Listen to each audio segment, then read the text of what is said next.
indikasinya adalah masalah komunikasi. Yang kedua masalah strategi.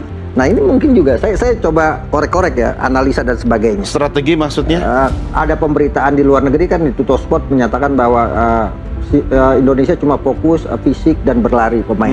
Nah mungkin ini ada problem dengan pemain-pemain diaspora yang tidak biasa itu. Karena saya begini, saya tonton semua pemain penampilan tim nasional Indonesia, memang pemain-pemain diaspora tidak kuat untuk terus berlari bermain. Tom Hey misalnya, hanya 65 menit, setelah itu ngos-ngosan mukanya merah. Banyak pemain kita main mukanya kan langsung merah dan sebagainya karena mereka tidak terbiasa dengan bermain dengan physically, pemain-pemain Eropa itu mungkin salah satunya. Soal taktik dan strategi tadi yang disampaikan, kode indikasi dari Pak Erick Thohir. Nah mungkin secara internal ini kan sebenarnya ada problem besar di dalam soal bagaimana mengatur strategi tim ini untuk kemudian berjalan dengan baik. Apalagi STY kan punya tradisi eksperimennya dia yang luar biasa kan. Tiba-tiba menaruh pemain di tempat yang bukan posisinya dan sebagainya gitu kan. Eksperimen di partai-partai penting gitu. Kalau menang ya mungkin tidak akan kelihatan. Persatuan Sepak Bola Indonesia resmi memecat pelatih tim nasional Sintayong dari jabatannya. Hal itu diumumkan dalam jumpa pers di Jakarta. Ketua Umum PSSI Erick Thohir mengatakan, pihaknya resmi mencopot Sintayong dari posisinya sebagai pelatih timnas Indonesia. STY sudah menerima surat menyuratnya mengenai hubungannya yang sudah berakhir. Keputusan ini diambil dengan seksama dan tidak tergesa-gesa setelah pihaknya melakukan evaluasi. STY ini adalah orang istimewa yang punya hoki gitu. Dia selalu bisa keluar dari fase-fase terjepit tim nasional Indonesia untuk mendapatkan keberuntungan yang tidak semua orang dapat. Sebagai contoh misalnya ketika kita Piala Asia awal tahun lalu kan, ini kita kaleidoskop nih. Awal tahun kita untuk pertama kalinya lolos knockout Piala Asia senior sepanjang sejarah. Bukan 16 besar, kalau 16 besar kita pernah karena dulu pesertanya 16 besar ya Bang. 12 besar juga pernah karena 1996 pesertanya 12. Pas knockout itu kan kita dapat karena kita hanya menang satu kali lawan Vietnam 1-0. Selebihnya kita kalah dari Irak, kita kalah dari Jepang. Kita menunggu keberuntungan dari Oman melawan Kyrgyzstan yang ternyata seri. Kalau di antara dua tim itu salah satunya menang, maka kita gagal lolos. Itulah keberuntungan, keistimewaan yang dimiliki Sintayong, kita lolos. Kemudian Piala AFF U23 gitu kan, U23 Piala AFF kita juga memiliki nasib yang sama. Kita cuma menang kalah 1-2 dari Malaysia, cuma menang 1-0 dari Timor Leste.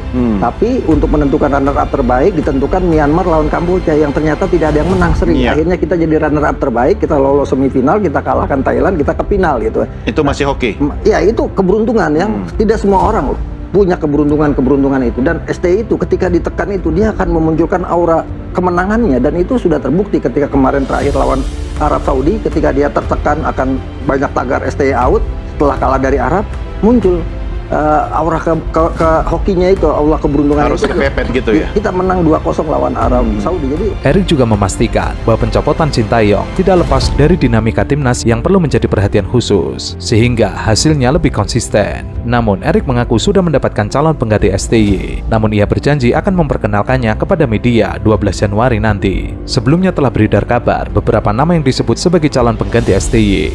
Salah satunya adalah Patrick Kluivert, ex pemain depan timnas Belanda, Ajax dan Barcelona. Erick tidak membantah bahwa salah satunya diantaranya adalah Patrick Kluivert.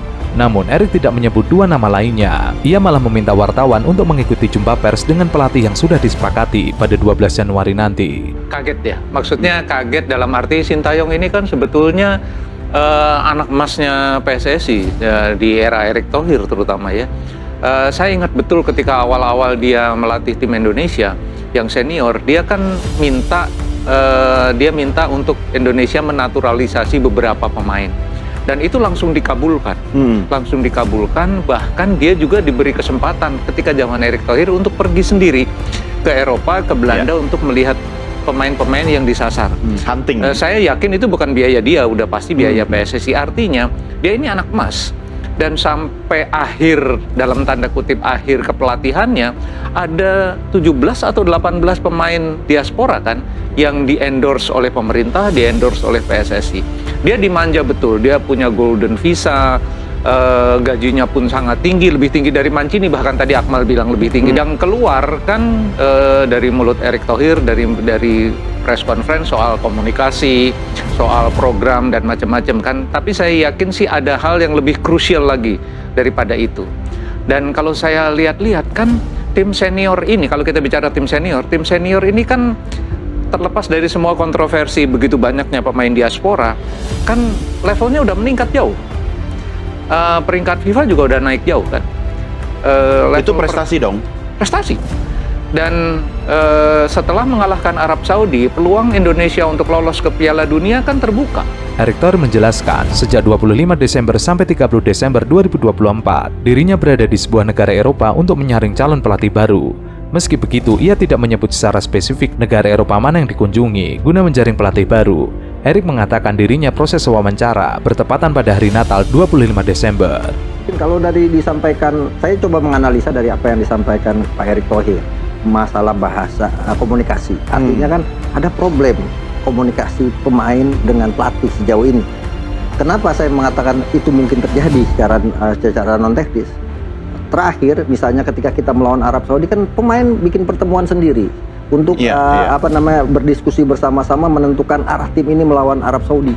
Tanpa harusnya nggak boleh dong. Pelatih. Iya, artinya enggak. Saya ingin mengindikasikan bisa jadi ini adalah ini ternyata problemnya loh. Sampai kemudian pertemuan. Kalau itu betul terjadi pemberontakan dong sebetulnya. Iya, makar itu. Iya kan, permasalahannya kan kita nggak bisa melakukan itu karena PSSI menutupi itu semua karena dianggap itu sudah izin pelatih. Tapi kemudian saya mau tarik ke belakang lagi, problem dengan Elkan Bagot, ya kan, yang sampai sekarang kan tidak ditemukan temunya. Solusinya apa? Apakah ini Elkan Bagot sama STY problemnya apa? STY tanya saja ke Elkan Bagot, gitu kan. Sementara Elkan Bagot tidak bisa menjelaskan karena tidak tahu masalahnya apa. Ada Elkan Bagot, ada juga lebih personal maksud Anda? Ya mungkin saja ya.